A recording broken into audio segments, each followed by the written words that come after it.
Hi everyone, I'm Dairen Alipio, and for today's video, I'm going to explain to you something that is very important. So just sit back, relax, just listen, watch, and learn.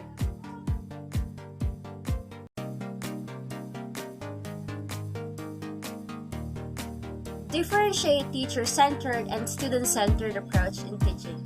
So, the main difference between teacher-centered and learner-centered approach is that in teacher-centered approach, students' focus is completely on the teacher, whereas in learner-centered classrooms, both students and educators have equal focus. Also, in teacher-centered classroom, teachers choose what the students will learn, how the students will learn, and how the students will be assessed on their learning. In contrast, student learning requires students to be active, responsible participants in their own learning with their own pace of learning.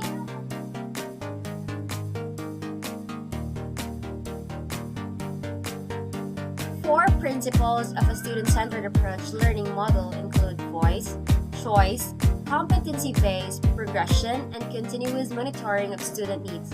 Giving students voice and choice, the opportunity to choose to learn the way they learn best and to direct some aspects of their learning, helps to make students feel personally invested in their learning and gives them a role in shaping and creating it rather than it being simply delivered to them.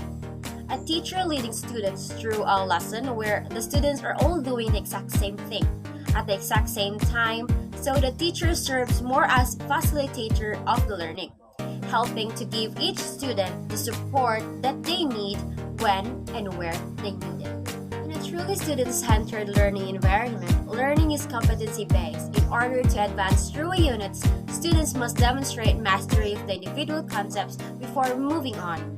Competency-based progression acknowledges the fact that all students learn differently and should be allowed to progress at different paces while still demonstrating their knowledge.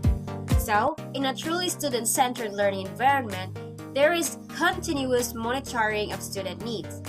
So, technology is used to help monitor students' progress and to help both teachers and students evaluate and adjust learning pathways.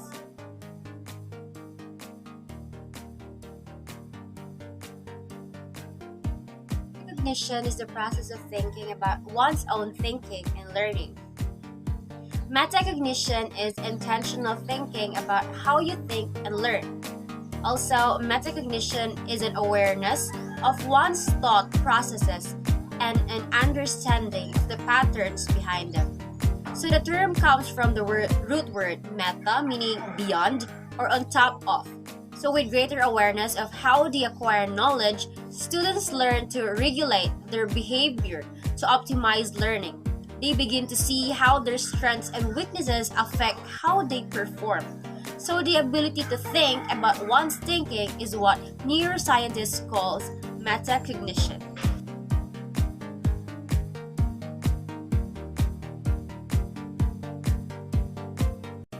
Metacognitive skills. Number 1, know what you don't know means that knowledge which refers to how aware you are of what you do or don't know. It means you think you fully understand something, but you actually don't. Some people aren't very aware of gaps in their knowledge, which often leads to overconfidence. If you think you already know everything, it is unlikely that you will be motivated to seek out ways to improve it. Number 2, set yourself great goals. Goals should be both challenging and realistic.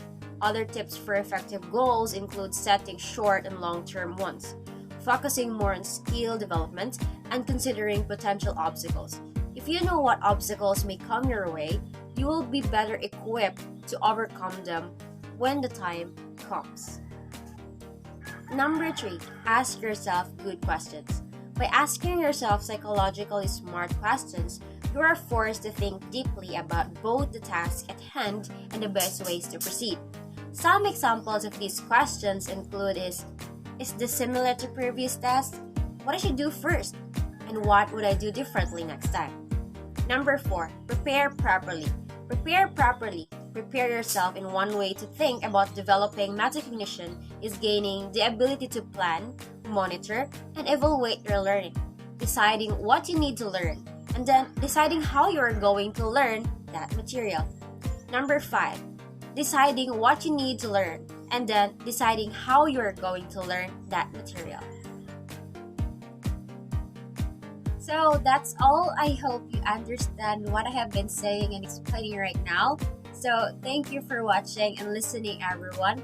Have a good day and God bless.